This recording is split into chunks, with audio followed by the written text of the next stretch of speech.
Have you ever been part way through a dowsing session, the pendulum swinging, and you're thinking, this is not making any sense? The answers are wrong. This is, I'm getting a yes, a no, it's all over the place. It doesn't make any sense. Well, I'm Faye Semple and I'm a dowser and geomancy, and I help spiritual people use dowsing to heal land energy, but also to unlock the hidden lessons and challenges that their homes make. I help people make sacred spaces to heal their homes and contribute to planetary healing.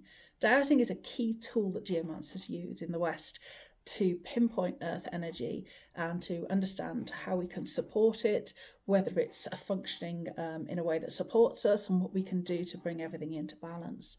So I have been there many times when my dowsing has been all over the place. When I started out as a water diviner, then moved into earth energies, then worked into house healing, and now I teach people how to use geomancy through online courses and programs. So I have been there many times, and today we're going to tackle the biggest dowsing mistake that I see time and time again when people are learning to dowse and they are just getting answers that make no sense. They'll say, I have asked this of my pendulum and it gave me this answer, which I know is wrong. So we're going to be tackling that, and the big reasons why people get the answers aren't correct, and they're obviously not correct, they're obviously not right, is we're asking vague or sloppy questions. Now, trust me, this one trips up even the most seasoned dowsers. It's a trap that we can constantly fall into if we're not very conscious about what we're asking. So, you can't go to a place and dowse a land, for instance, and stand on a client's property and ask, if you're looking for geopathic stress, and ask, is this place okay? It sounds fine, but nope.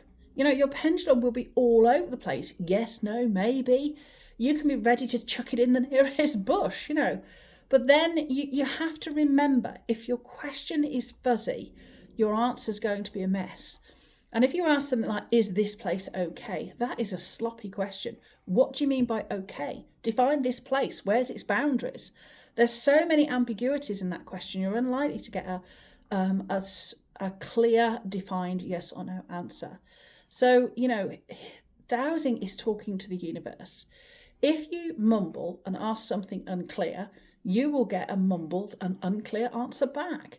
Clear questions are everything when we're dowsing. So let's break it down into 3 simple steps so that you can nail your dowsing questions every time. First off, you must be specific. Instead of asking, is this place okay? You can ask, is there geopathic stress from underground water in this specific area? By that, I mean a specific area that you've already defined. Narrow it down. The universe likes details. It doesn't like vagueness. And then we need to break it down. The second tip is to break down big topics into bite-sized pieces. For instance, if you're asking something about your health, you don't ask, am I healthy? You don't ask, should I give up bread?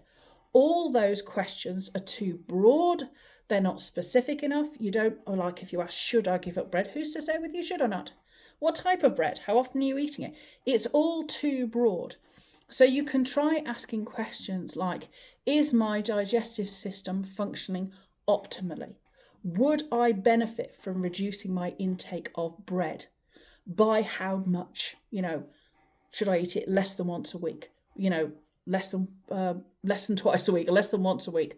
Or, should I change the type of bread? Not should I. Would I benefit from changing the type of bread that I eat? Yes or no? Which bread would be better for me?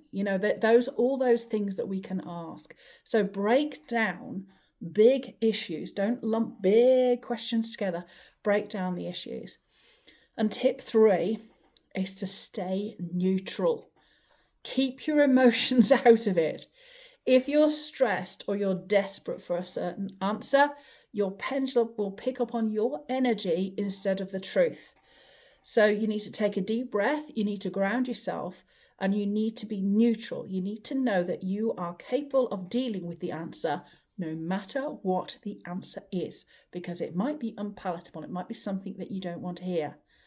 So you can be sure that way that you're getting to the truth of the matter. We have to be really specific in these things. So if you're dowsing, let's say you're dowsing for a friend who feels a bit off, if your question is there something wrong with their health, you're going to get total chaos. Because you really need to be, define health for one thing.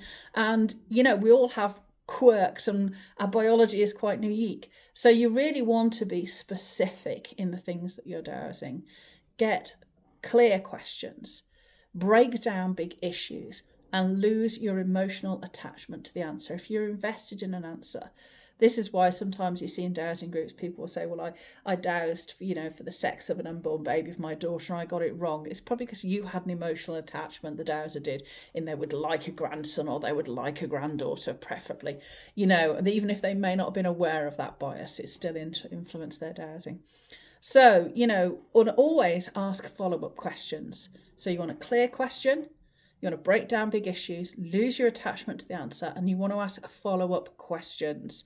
It's like detective work. You can ask things like, have I misunderstood the information anyway? Have I misinterpreted the information anyway? Am I missing any information? Because again, you don't know what you don't know. And we all have biases and we all have, ways of framing information that could be leading us astray.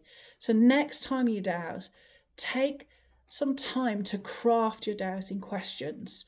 If you're sitting there trying to work something out, don't just come up with them on the spur of the moment. Be specific, break it down, stay neutral. Read your questions. Are they really unambiguous? Are they really focused? You'd be amazed at how much clearer your answers get when you take the time to form concise, explicit dowsing questions and that you remain neutral to the answer. So those are my tips on, when your dowsing is getting all befuddled and you're going sort of out of kilter. This is what you can do. This is my tip to break down the number one dowsing mistake, which is, are you asking the right questions?